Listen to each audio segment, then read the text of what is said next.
হাসিনা তো চলে গেছে তার শ্বশুর বাড়ি দিল্লিতে, কিন্তু তার এই যে চেলাপেলা আছে তারা তো মানতে পারতেছে না। আমরা তো সারাদিন ওই যে, গাড়ি চালালাম, কোনো জায়গায় আমরা মিছিল দেখলাম, আওয়ামী লীগের কোনো মিছিল দেখলাম না। পলাতক নেত্রী দিল্লি থেকে যা বলে তারা সেটা বাংলাদেশে প্রতিষ্ঠিত করার চেষ্টা করে, কিন্তু বারবার তারা ব্যর্থ হয়ে গেছে। তারা যে লকডাউন কর্মসূচি দিছে, এটা জনগণ কিন্তু বিদ্যাঙ্গুলি দিয়ে দেখিয়ে দিয়েছে যে আওয়ামী লীগের অস্তিত্ব বাংলাদেশে কেন, পৃথিবীতে কোথাও নাই, শুধুমাত্র ফেসবুক ছাড়া। পাবলিকের ক্ষতি করতে চায়, পাবলিক তো আর ক্ষতি করতে দিবে না, কারণ সবাই চাইবে যে দেশ রক্ষা করার জন্য। আইন শৃঙ্খলা বাহিনী প্রতি মোড়ে মোড়ে সচেতন আছে। এগুলো করে কোনো লাভ হবে না। এদেশের মানুষের মন থেকে আওয়ামী লীগ চিরতরের জন্য মুছে গেছে। আওয়ামী লীগ কি বলবো, একটা কথা একটা প্রবাদ আছে, সুখে একটা ভূতে গিলায়। ঠিক আছে, হাসিনা তো চলে গেছে তার শ্বশুর বাড়ি দিল্লিতে, কিন্তু তার এই যে চেলাপেলা আছে তারা তো মানতে পারতেছে না। তারা তো মনে করে হাসিনা একটা কথা বলছে, এটা মেনে নিয়েই তারা মনে করে যে বাংলাদেশ সব তাদের দখলে। কিন্তু এই যে দেখেন তাদের লকডাউন, আপনি যদি ক্যামেরাটা ঘুরান এখানে দেখতে পারবেন তাদের লকডাউন মানুষ একদম প্রতিহত করেছে। তাদের লকডাউনকে মানুষ বৃদ্ধাঙ্গুলি দেখিয়ে তাদের স্বাভাবিক জীবনযাপন করছে। এইসব ঝটিকা মিছিল বা এইসবের পরোয়া কেউ করে না।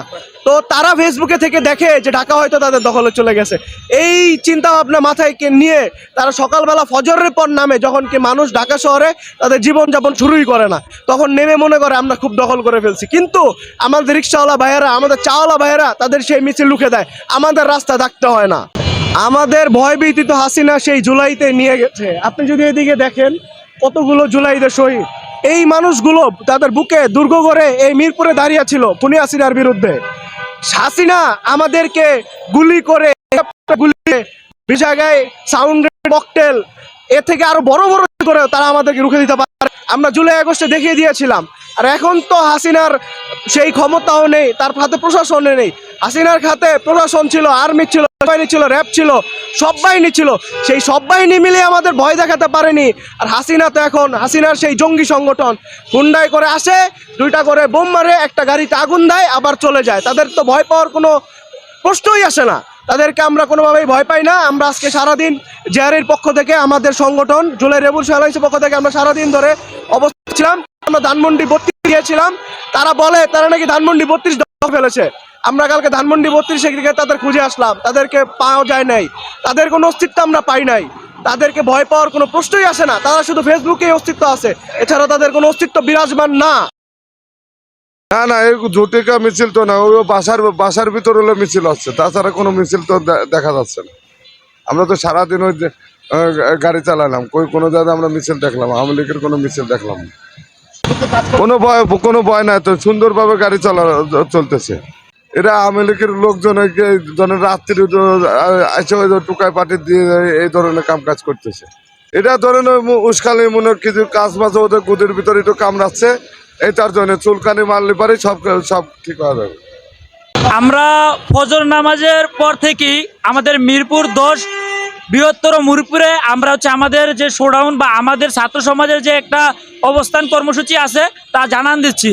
আর আপনারা কিন্তু দেখতেই পাচ্ছেন বর্তমান যে এটা সময় আওয়ামী লীগের তারা যে লকডাউন কর্মসূচি দিছে, এটা জনগণ কিন্তু বৃদ্ধাঙ্গুলি দিয়ে দেখিয়ে দিয়েছে যে আওয়ামী লীগের অস্তিত্ব বাংলাদেশে কেন, পৃথিবীতে কোথাও নাই, শুধুমাত্র ফেসবুক ছাড়া। আর আওয়ামী লীগ ভাইদেরকে বলবো যে ভাই, আগামী 17 তারিখে খুনি হাসিনার রায় হবে। এই রায়ে আমরা হাসিনা আবার ফাঁসি চাই, অন্যথায় মোদির সাথে যে তাদের একটা সম্পর্ক আছে দেশে আনে আমার আবাদের বৌবাদ করে বাংলাদেশে বিদায় করে দিতে চাই চিরতরে। এটা হচ্ছে আমাদের কথা। ইতিপূর্বে যে দুর্ঘটনা ঘটেছে এটা হচ্ছে কোনো আওয়ামী লীগের কোনো রাজনৈতিক কর্মকাণ্ড না, তারা যেটা জঙ্গলি গোষ্ঠী, তারা ইতিপূর্বে যেটা সন্ত্রাসী গোষ্ঠী হিসেবে প্রমাণ করেছে, এটা তাদের প্রমাণ। কারণ তারা বাইকে করে আসে, যারা জঙ্গলি বাহিনী যেরকম কাজ করে একটা বোম মারে চলে যায়, আওয়ামী লীগের কার্যকলাপ সেরকম।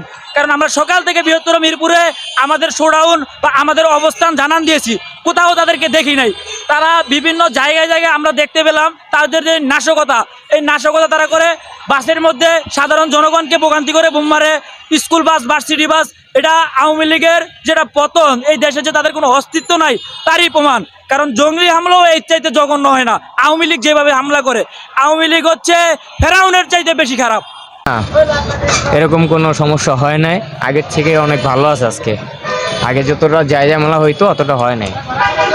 যদি পাবলিকের ক্ষতি করতে চায়, পাবলিক তো আর ক্ষতি করতে দিবে না, কারণ সবাই চাইবে যে দেশ রক্ষা করার জন্য। সকল ওনারা যদি ঝাইঝামেলা করতে চায়, ঝাইঝামেলা করতে পারবে না। আশা করা যায় যে পাবলিক যেহেতু আছে, সবাই চায় যে দেশটা ভালো থাকে, ভালোভাবে থাকতে পারে। এই কারণেই আন্দোলন না এরা কেমনে পারবে, এরা কি পারবো? এরা গেছে পলাই, এরা কেমনে আন্দোলন করতে পারবো? এরা আসি ভয় আছে না, এরপর তো এইভাবে সতর্কভাবে দেখতে চালাইতেছে গাড়ি। এরা তো অনেক ভালো কাজ করে, এরা সব জায়গায় পাওয়া যাইতেছে, তো লোকজন সব জায়গায় দেই। হ্যাঁ বেশি এই আর্মি আছে, এরপর বিডিআর আছে। কোনো ভয় লাগে না, ভয় লাগবো কেন? এটা অনেক জায়গায় দিচ্ছে, কিন্তু আমার সামনে এখনো পড়ে নাই, আমি দেখি নাই, আজকে দেখিনি আর কি।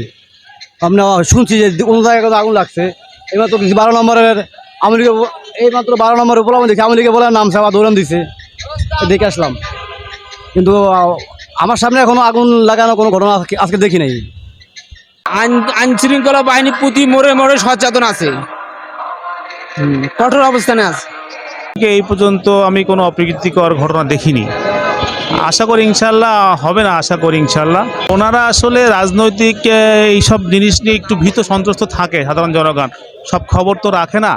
আর আওয়ামী লীগের যারা কিছু নেতাকর্মী আমাদের দেশে এখনও আছে, বা তারা আন্ডারগ্রাউন্ড হয়ে আছে আর কি।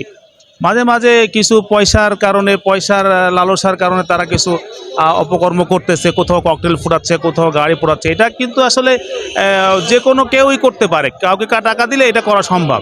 এগুলো করে কোনো লাভ হবে না। এদেশের মানুষের মন থেকে আওয়ামী লীগ চিরতরের জন্য মুছে গেছে।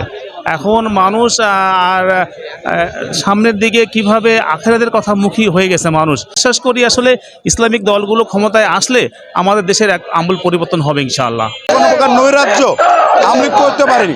গত রাতে কয়েকবার চেষ্টা করেছে, কিন্তু তারা ব্যর্থ হয়েছে। আর দিনে যেভাবে জুলাই অভ্যুত্থানের শক্তিরা, বিশেষ করে জাতীয় নাগরিক পার্টি এনসিপি, জাতীয় যুব শক্তি, ছাত্র শক্তি, জামাত ইসলামী, বিএনপি যেভাবে অবস্থান নিয়েছে, মনে হয় না লীগ আগামী 100 বছরেও মিরপুরে কোনো নৈরাজ্য করতে পারবে। মিরপুর থেকে আওয়ামী লীগের নাম নিশানা মুছে গেছে। যেটুকু বাকি ছিল, তারা যে নৈরাজ্য সৃষ্টির চেষ্টা করেছিল, তার মাধ্যমে তারা পুরোটা বিলীন হয়ে গেছে। তারা এখন দেউলে একটা দল, তাদের